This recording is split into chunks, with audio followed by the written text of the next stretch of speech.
tonight on the front line in the fight against superbugs. Things on the front line now are without a doubt tough. This is not antibiotic Armageddon yet, but let's just say that those of us who understand about bacteria are on very high alert. And what happens if the drugs stop working? To have a hip or a knee operation could be like playing Russian roulette.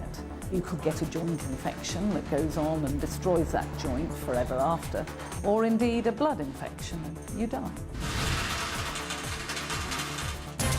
Good evening and welcome to the Tonight programme.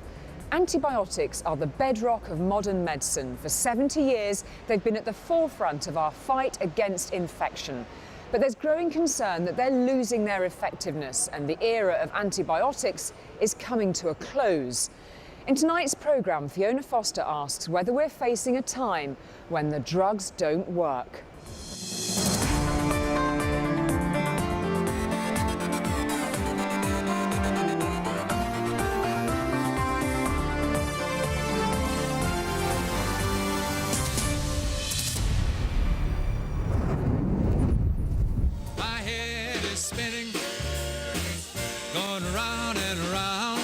It's that time of year. It seems almost everyone's got a cough or a cold or even flu. And not surprisingly, GP waiting rooms are getting busier. I visited this South Wales surgery. So how are you? Not very well, obviously, if you... No, I've had an horrendous cold and I think it's gone onto my chest. So what are you expecting then from the doctor today? Antibiotics, probably. Around 50 million prescriptions for antibiotics are written every year, many of them for day-to-day infections. Morning, Professor Butler. Good How morning. are you? Yeah, not too bad. How's things with you? I'm feeling a bit, Yeah. chest feels a bit tight. Anything else apart from being tight? Yeah, it's achy. Yeah. My chest around here is aching. After a full checkup, the doctor decides this patient has a viral infection, and the best medicine for her is rest and recuperation. The evidence is that antibiotics for you now are very unlikely to make you get better any quicker. This is a scene that will be repeated many times over in surgeries across the UK this winter. As well as being a GP, Professor Butler is a specialist in public health and has conducted a study into GP practices. He found that antibiotics were being overused and that prescriptions could be cut by up to 1.6 million a year. You're storing up problems for yourself and for society if you take antibiotics unnecessarily for illnesses which will definitely get better on their own. Antibiotics work by killing or stopping the growth of bacteria. But there's an ongoing battle, with bugs constantly evolving and fighting back. The worry is that by using antibiotics too much, we're reducing their effectiveness. And the fear is that without antibiotics to keep infections at bay, commonplace operations and life-saving modern medical advances like organ transplants and cancer treatments would simply become too risky. A warning was sounded today that routine operations could become as likely to end in infection as they did before Florence Nightingale's time. We could be back where we were at the beginning of the 19th century with untreatable infections. Earlier this year, England's chief medical officer called antibiotic resistance a catastrophic threat, which should be ranked alongside terrorism. This is something that humanity is doing to itself, just as climate change is, and the science is quite strong. Steadily, evolution is winning the day. Bugs are naturally developing resistance to antibiotics, and we don't have a lot of new antibiotics to take their place. That means modern healthcare will not be deliverable unless we find some new antibiotics. A miracle out of mold. The first antibiotic, penicillin, was discovered by Alexander Fleming in 1928. Since then, many hundreds of other antibiotics have been developed. Hailed as the miracles of modern medicine, they've eliminated many common infections. Drug known as penicillin, the marvelous new cure for various types of blood poisoning. It's estimated that, on average, antibiotics have extended lifespans by 20 years. Saturday afternoon, and Tim Wotton, who once represented his country at junior level, enjoys a game of hockey. Tim is also a cystic fibrosis sufferer, and without antibiotics, he wouldn't be alive today. This is the full regime of antibiotics and other medication I would take throughout the course of any given day. And so how many of these are antibiotics then? For what you're looking here, probably half are antibiotics. You've got tablets, you've got liquid for nebulizing, and you've got medication for inhalers, which is a powder, an antibiotic powder.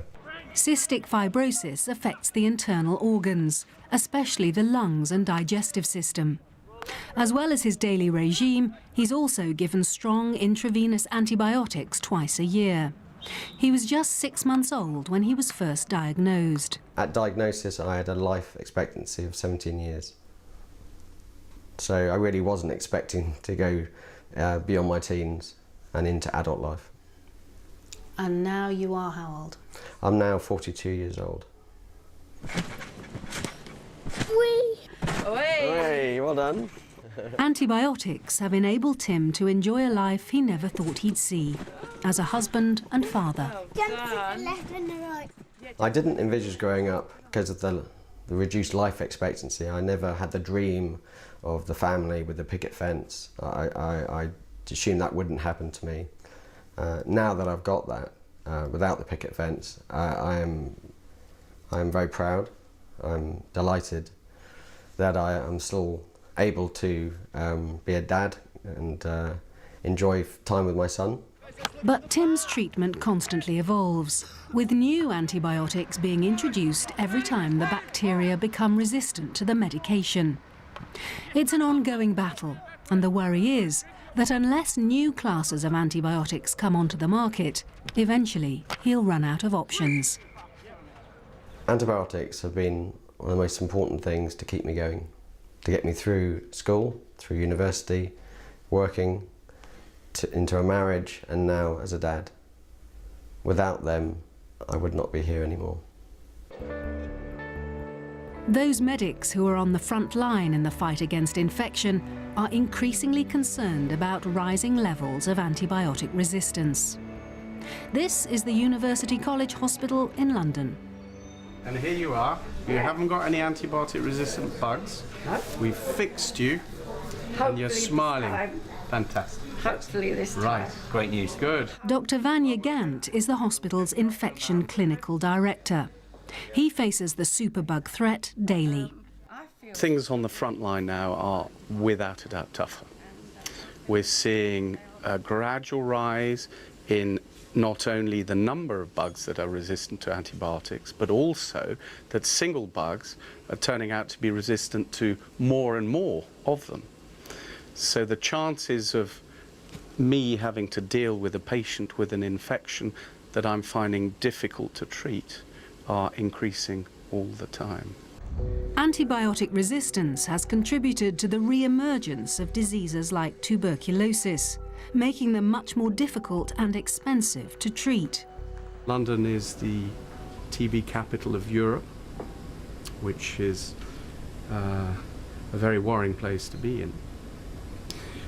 An ordinary case of tuberculosis you cure with 6 months of tablets, and you have a 100% chance of cure, and it costs maybe £600–700. To treat a multi-drug resistant case of tuberculosis takes 2 years and easily costs 100 and probably nearer £200,000 to treat. And you're not guaranteed that you can cure your patient. So where are we now then? So we're in the UCLH intensive care unit, and we have 36 beds. It's a fantastically high-spec unit. The hospital has strict infection control measures in place, but Dr. Gant is still a worried man. We're a leading cancer hospital in the United Kingdom, and when you treat patients with cancer, you get rid of their immunity. They are susceptible and can be literally killed by seemingly rather weedy bugs, if I can put it that way. We're seeing more and more fragile people with very severe illness that we're trying to put through chemotherapy in the hope of a cure. And I can't do that without antibiotics. Where are we then in the battle of man versus bacteria? This is not antibiotic Armageddon yet. My personal belief is we won't get there, but we're going to have a pretty tough time in the front line for 3 to 5 to 7 years, just staying ahead. But some believe the future could be even bleaker. And it may not be long before the impact of antibiotic resistance will be felt by all of us. In 10 to 20 years, if we haven't got new antibiotics, our health system will look very different. To have a hip or a knee operation could be like playing Russian roulette. It might work and you come home well and pleased, or you could get a joint infection that goes on and destroys that joint forever after, or indeed a blood infection and you die. It's a very frightening prospect, the thought that we're going backwards. I worry for my children, and if they have children, yes. But antibiotic-resistant infections are already a reality. They account for around 25,000 deaths a year across Europe, 10% of them in the UK. Sammy Fallon was one of them. In 2008, she was admitted to hospital suffering from a mystery virus. She was 17. Sammy was very outgoing. She had a lot of friends, very love life, you know, very happy all the time. It's just how she was, you know. After 3 weeks in hospital and in severe pain, tests revealed Sammy had MRSA, an antibiotic-resistant infection. They moved her into a room on her own the next day, and she wasn't very well at all. So I stayed with her overnight, and then the next morning the consultant came to see her, and he said he wanted to assess her. Could we go out the room? And as we went out the room, he pressed the button and the crash team come down because she'd stopped breathing. She'd had a fit and she'd stopped breathing. Doctors revived her, but her condition remained critical. She was sedated and taken into intensive care. When I was there on the Monday morning, he actually woke Sam up for me because he said he wanted to check that she hadn't got brain damage.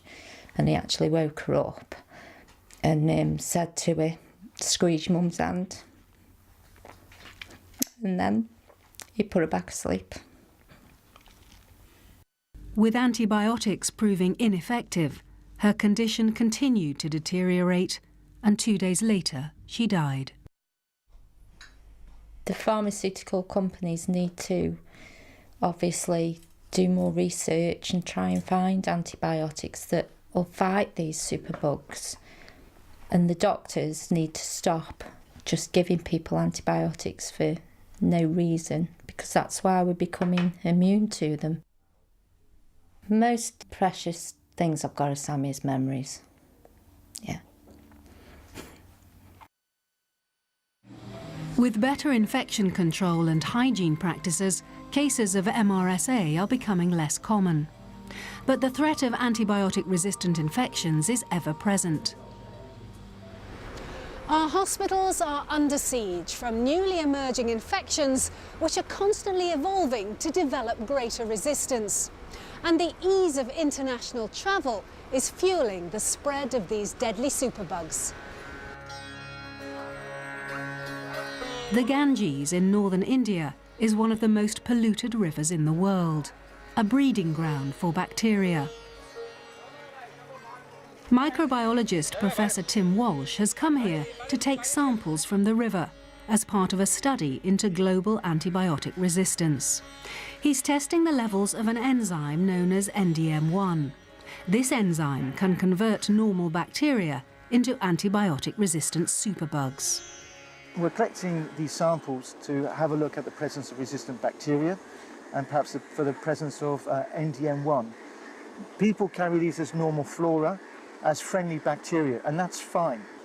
But when the patients become ill, when they have cancer, when they're going for transplant, and when they're on intensive care units, then these bacteria then are able to cause infections in patients who don't have an immune system, for example, and therefore it becomes a very serious matter.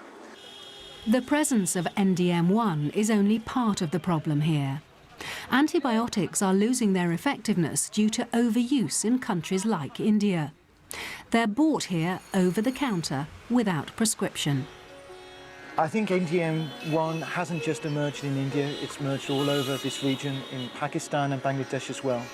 And the reason it has spread so widely, so quickly, is because of the use of antibiotics, or perhaps you could argue the abuse of antibiotics, people taking antibiotics for all manner of illnesses, not infections. However careful we are, these illnesses are imported. These bugs are imported with people. There's a very nice Swedish study where they looked at people before they went travelling, and when they came back, 1 in 4 had bugs in their guts that were resistant to standard antibiotics. With global travel becoming increasingly popular, there have been hundreds of recorded cases of NDM1 infection coming into the UK. Russell, Fiona. Hi. Nice to meet you. Russell Cronin became infected after he suffered a massive electric shock while taking a shower in a hotel room in India. I had an entry wound where my hand was melted. I had an exit wound where my left foot still mercifully clings on. My hair was standing on end, my face was blistered, and I had an intricate network of scars down the left side of my body, consistent with electrification. He didn't have holiday insurance, so despite the severity of his injuries, he flew home and was treated at Bristol's Frenchay Hospital.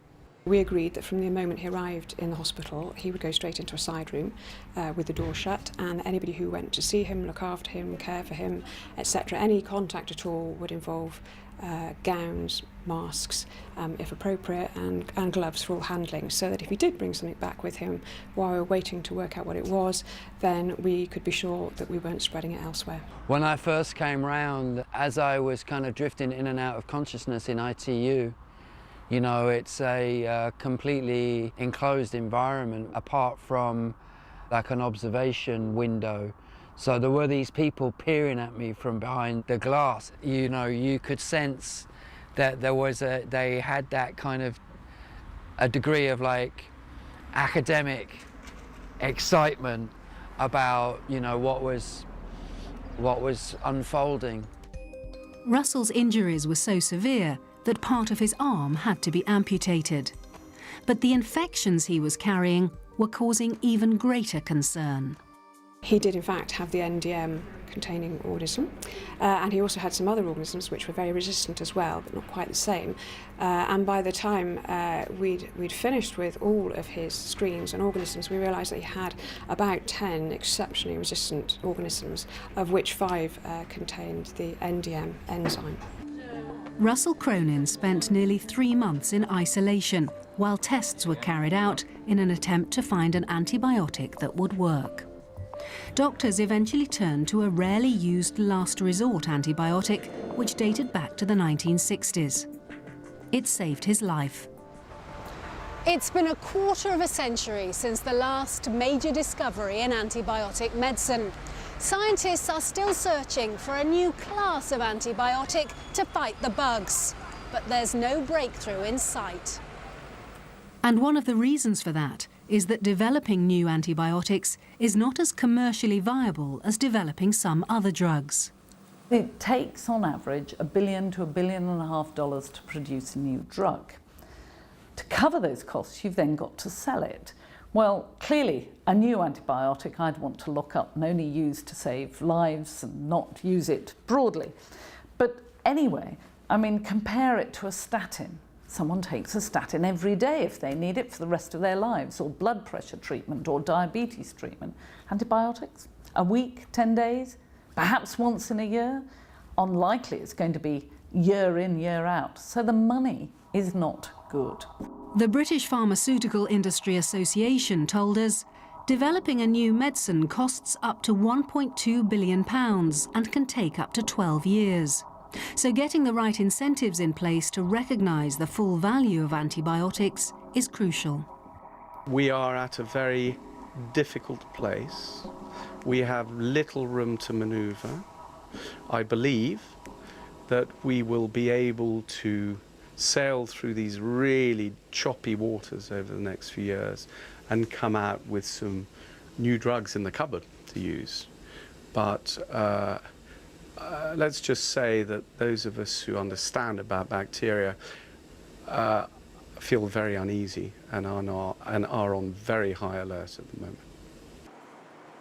But while the majority of drug companies have scaled back development, some small independent projects are looking for new antibiotic compounds.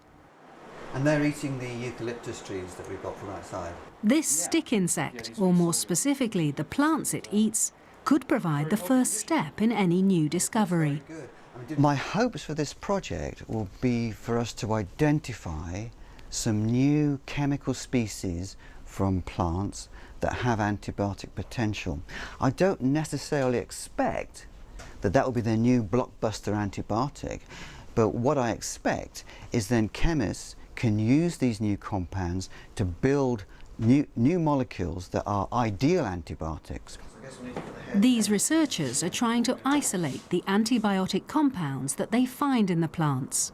I think one of the things that's really needed in antibiotic development is new compounds, what we call chemical diversity, very different sorts of chemicals. And so we need new places to look. And the insect gut bacteria, we hope, are going to tell us new plant species that we can look at to find new antibiotic agents. Despite projects like this, there are very few antibiotics coming through. And it's more important than ever, according to the medics, that we change our attitudes to how and when we use antibiotics. Antibiotics really should be reserved for people who have proven infection or are really very seriously ill. Most of the doses of antibiotics are given for very minor conditions, runny noses and sore throats. And to all extents and purposes, antibiotics in those settings don't make you better quicker. Unless new antibiotics are found, their effectiveness will continue to deteriorate. And for those who rely on them, this can make a difference between life and death. The school of drugs that are available that I take now, there's no more that I could take. I went 10 years in the 90s without a new antibiotic, and I was extremely concerned. And I believe we're in a similar boat now where something needs to be done to give me more chance of survival. The government says it plans to add the threat of antibiotic resistance to its list of national security risks, alongside pandemic flu and international terrorism. Now, if you'd like more information on tonight's programme, please visit our website at itv.com/tonight. In the meantime, though, good evening and thanks for watching. Coming up in a special programme next Tuesday, internet dating is changing the way we meet and fall in love. But is it a change for better or for worse? I think sometimes there was some stigma about people meeting online. I think it's just normal. Yeah. It's just normal to meet, I think, online these days. Well, Swansea City take on Kuban Krasnodar at the Liberty Stadium with their live for UEFA Europa League action on ITV4 now. While unearthed near his home in Kent, an extraordinary find leads Vic Reeves to an extraordinary story and one of Britain's secret treasures later at 8:30.